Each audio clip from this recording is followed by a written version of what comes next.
on our dry run when he started talking about what he does and the passion. He light up like a Christmas tree, and I was like, Juan, this is amazing. This is what people need to see and hear. So Juan, I hope I am able to. I drink less coffee today, so I can really just pass your enthusiasm to everyone and honor what you're doing by holding the space. And I think what you're doing is incredible. So you are all in for an amazing treat. What he's doing, when you see his story, you will see why I'm so enthusiastic to be here learning from him. So, Juan, tell us a little bit more about who you are and the magic that you're doing with Winners Circle XR. Oh, by the way, he's not going to share this, but he's one of the Tech Collective Tech 10 winners of last year. So, congratulations for winning that as well. Awesome, awesome. Thank you all for having me. Thank you so much for that beautiful introduction. And I appreciate everyone being here. A little bit about myself. I'm an educator. I'm a teacher at Hope High School. What I teach is digital arts, um, and that's a CTE program. I love digital arts. I love media, and I love being an educator within that space. Winner Circle XR, what we are is that we provide unique educational experiences in augmented reality and virtual reality, all made with pre-built solutions tailored for educators and students. And what that is that I started this organization in 2019. The reason why I started this was because as a student in Providence Public Schools, I was always passionate about science. I was always into video games. And I kind of felt like there was something missing as a student. Once I got to college, I started making some bad decisions, and I didn't know why I was making these bad decisions. And I also started to notice that my peers were advancing in their programs, they're advancing in their projects a lot faster than I was. And I started becoming a little bit more curious as to like why this stuff is happening. Um, Unfortunately, I did lose my brother to gun violence, and it did take a toll in my life. And that's another thing I started thinking about is that what led him to that part of to that part. Um, and fast forward a couple of years after my brother's life was taken away, I became an educator in the same system where I was once a student. And then I came back and I saw that there was a lack of resources. And that's when it hit me. I was like, that's what it was. It was the lack of resources, the lack of Mm, programs that are available for school, specifically BIPOC students, students in these adverse communities. Um, there aren't enough for them. We do have some stuff going on, but not a lot of stuff that's state of the art that mm, competes with students at a collegiate level, and at a high peak level as well. So as an educator, I see that other teachers are having difficulties trying to connect with multi-language learning students. Students are having a tough time trying to understand these difficult concepts in these traditional classrooms. So that's what Winter Circle is all about. It makes education fun. It makes learning exciting again. And if you look at the studies, there's studies that prove that students can understand these difficult concepts in these through virtual reality and through augmented reality. And like I said, it just makes students want to engage into these lessons a lot more, just because they see that it's a little bit more exciting, it's different, and they want to be part of this. wow. I hope you all got to see that when he lights up. He like it's like a roller coaster. Like he starts talking, and then when he talks about the students, he's like they get it, and it's just incredible. You shared something with me, Juan, that it really struck me. As you know, an immigrant, as English being no my first or my second or my third language, how hard was for me to experience and learn in this language, right? Um, you were sharing an experience that you are able to build so that the teachers could also understand the experience of the student. Can you share a little bit about that with us? Yeah, so one of the things that I like to do is that with Winter Circle as XR, we provide an after school program. It's called the XR Academy. And that within itself is like really exciting where we provide a space for students after school. So that way they're not is an option so that way they're not making these bad decisions. And it introduces BIPOC students to these STEAM careers. what students are doing in their space is that they're developing their 3D skills and they're coding, and they're creating content that they can share with their peers. Wow. And I'm talking about if a student's having a tough time or a teacher's having a tough time trying to express these content to students, now a student is actually creating this stuff in the language that another student will be able to understand it and they can share with each other. And it just makes, like I said, I keep pushing that. It makes learning a lot fun. And now students are able to understand different concepts from each other, not just from the educator. Right. And you're bringing you're allowing them to to show what they're capable of, right? So because we often think just because we don't understand something that is being taught us that we are the problem, that I'm not smart enough, or I just don't get it, this is not for me. And you're shifting that dynamic. You're showing them that yes, you are capable, you can build it, and then you can help your peers understand. That is just awesome. What about that experience of the teacher, right? Also knowing that the students are able to also teach them something and give them, hey, you don't know what my experience is, so how it feels like to be in my shoes. So here they say if you put someone's to be in someone else's shoes, you get to experience that. So you're giving the teachers that space as well, right? Yeah, so that's another program that we plan on providing is that we want to provide educators with a first person feel, like they get to immerse themselves in a student's shoes. So imagine an educator putting a headset on and they get to dive into what a student feels like going every day. That's walking out of their houses and walking through their neighborhood. Perhaps there's like boarded up houses in their neighborhood, or seeing that police driving by and seeing how like students perhaps they might suffer through some trauma where they might tremble Mm. just because of police presence. And you get to experience that firsthand. You get to see what students go through firsthand, and it builds up empathy. It's a sort of training for trauma, and it just allows educators to step into that space and see what students go through on a daily basis. It's so powerful because you're no longer armoring up to show up to teach. You're actually taking the armor and putting the goggles. That's how I envision it. They're taking the armor off and thinking, hey, I have to come and do this. But you armor off and then you put it within, you experience that. And I think you're building that community with them. Tell me about the experience that your students are having and the two different programs. You have the XR Academy and then the after school. Tell me about the difference between both. Oh, I'm sorry. So the XR Academy is the after school program. So the Okay. XR Academy, yeah, the XR Academy, what we want to do with that, right now we're in the first part of the program where we only have one phase. And like I said, what students do is they're working with two different programs where they're developing their 3D skills and development, 3D skills, design and coding. They're also exploring different careers in the XR industry. And it's all exciting because the students are creating this content.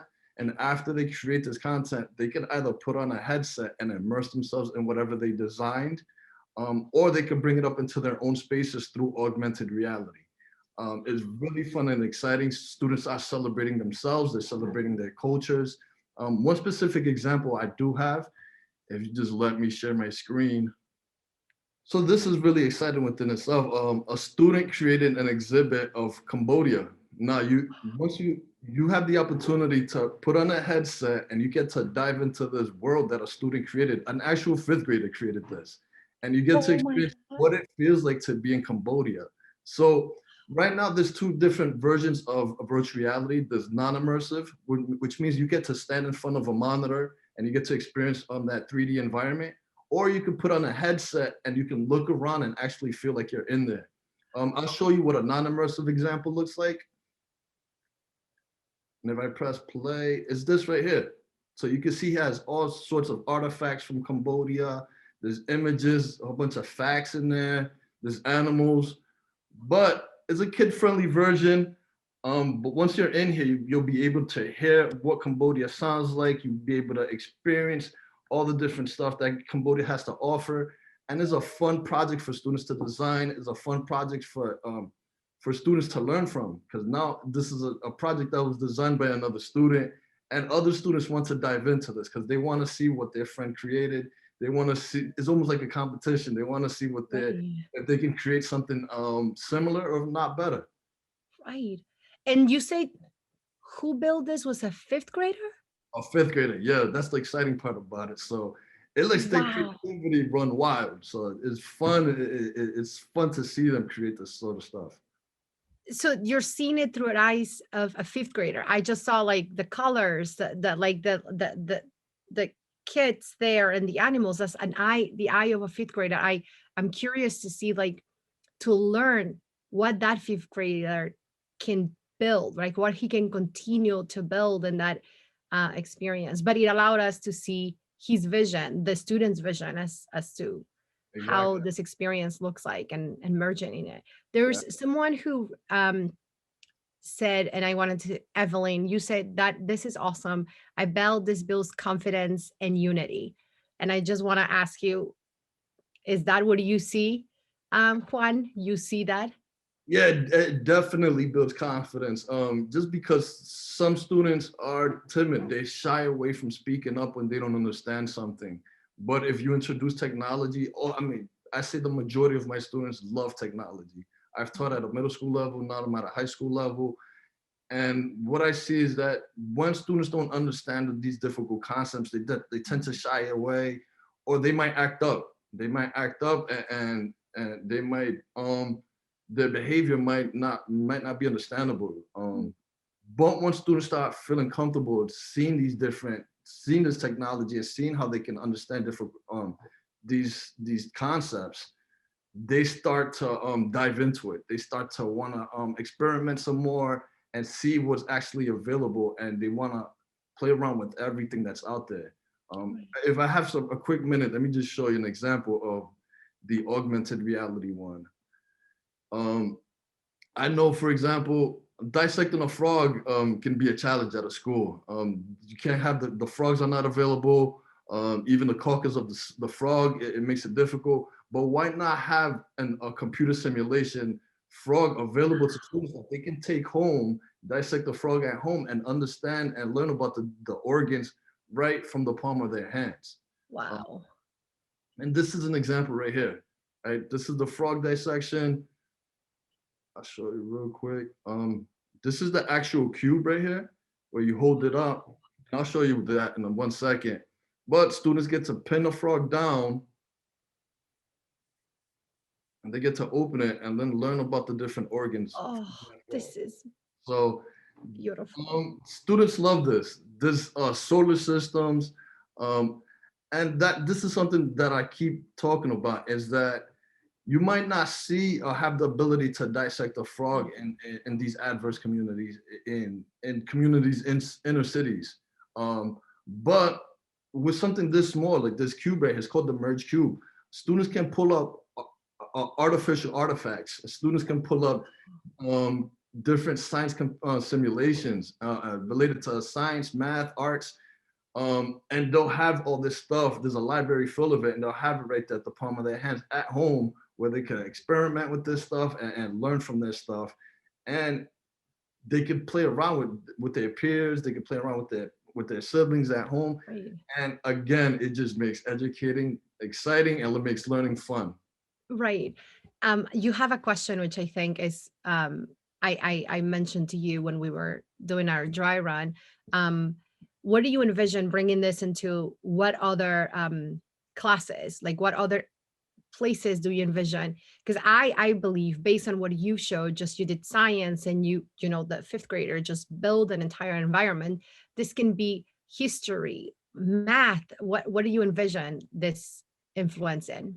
So what we want to do is that we want to make the XR Academy a scalable program. So students are going to be able to enter into middle school and enter different programs all the way into high school. What we want to do is we Mm, want to try to encourage students to be curious about science, to build that curiosity in science. So that way they can dive into science and perhaps take some AP courses in high school, go into college and go into that computer science program, continue learning about computer science. And what we also want to do is that we want to provide different programs for educators so that they can figure out, we could work together to figure out how we can implement this augmented and virtual reality into their classroom. And we don't want to shy away. This is not just science. This can be used for mathematics. It can be used for history. It can be used for ELA. it's available for all subjects. Right. And I had asked you if you had a magic wand and you could do, you had, what does it, this all will look like for you? So I'm going to ask you again, if you had the magic wand and you could do, you can infuse this, what does that word look like? If I could infuse this, I'd say it'd be available in every school, every inner city school. It'd be available in the most adverse spaces, and have this sort of technology being pushed forward. Having educators excited about this, and having students want to learn more and create more content for their peers and for their surroundings. That's that is awesome. I hope that the magic one is around this collaboration that innovation studios and district hall they're bringing everyone together. I'm hoping that a magic one would happen through these conversations that we're putting together, um, because you're giving students who otherwise may think that they're not capable of more, you're giving them something, and then you're making it fun because they are so capable of so much, right? So a student may think, I'm not going to do science, but you make science fun and you put them in their hands and the way that they understand it. So I think you're the the gap there that we're missing, you just build it, you just make that connection. I mean, it's all personal. I take this deeply personal, just because, like I said, as a student in the schools, and as an educator, losing my brother, I want to provide this space for students so that way they can accelerate once they get to the collegiate level. Um, we do have great resources available for us, and I'm not going to lie about that. As an educator, I see it, but this is some of the stuff that we should have had 20 years ago. I don't want 20 years to pass from now and say, Mm. oh, we should introduce virtual reality right now. Why not introduce the XR technology into the adverse spaces right now, so that when students get to that college level, they'll be able to compete with anyone and everyone in that space. Yeah. And there's a great comment from Jennifer. Say this is a way more interesting, clean, and sustainable way to dissect a frog, Yeah, right?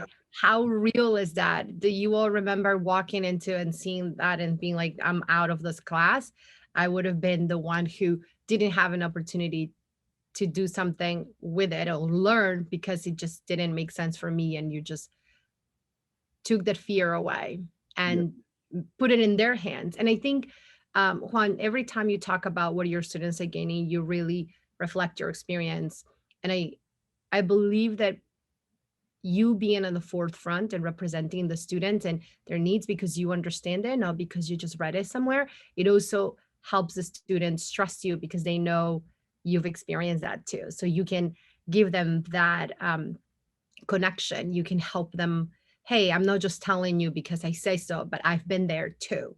yeah. Right. And that creates that, hey, me too. Let's do this together. And I like that you're um, fostering that space for them instead of like you as a teacher and you as the student, you're like, we're on this together. We're building this environment through your hands with our support. Um, so that is Wow. incredible. Yeah. That's great. Does anyone have any questions? Because I will keep asking Juan a gazillion of questions as I'm curious of how we can support him and put him in front of the right people. Do any of you have any questions or curiosity? Sam said, what is the initial development cost for this project? Do you have a team to work on this project? Is the software available to the public schools now?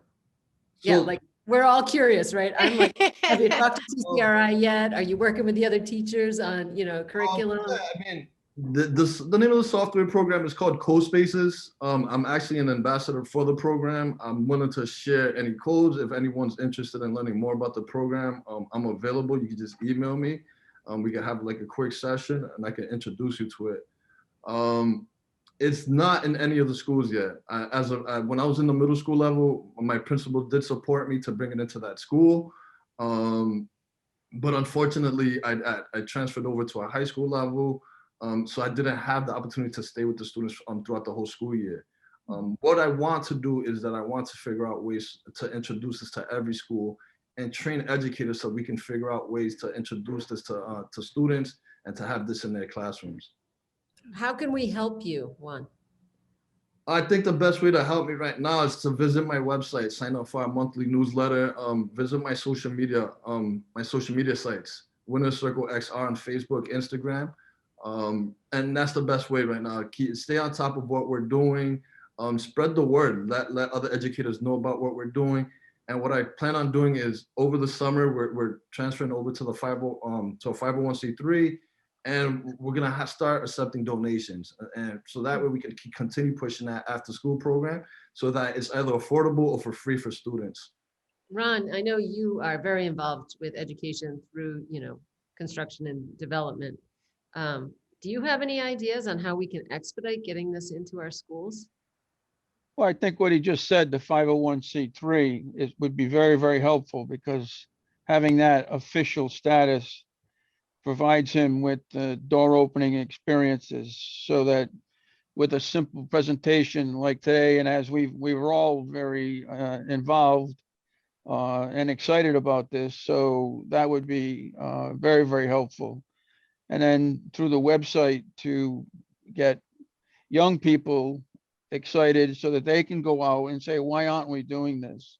So to empower young people to get excited and work it backwards up the chain rather than down the chain. I think there's a lot of great ways to make this happen. So I think simultaneously though, right, Ron and Juan and Creosa, right? Like we all kind of need to be letting the teachers know, right? And the decision makers within the different school systems, and as well as getting the kids engaged and asking for it at the same time. And to your point, Juan, like we need to expedite this. This needs to be in the schools today. We can't afford to wait 20 years to get these in the schools. Yeah. And yeah, Kenneth, Tuni and Juan, there's another opportunity here for funding, in that there are youth programs that are funded under the WIOA, the Workforce Innovation and Opportunities Act. I happen to sit on the Providence Cranston Workforce Development Board, and we're always looking for really good programs to fund, as opposed to just the normal boring things, which are good, but the youth program, I think, is a highly applicable funding source for this. that's awesome. Did you write that down, Juan? Yeah, I'm writing it down now. Yeah, provides summer work for for the students, year-round work. So do it. I'll help you.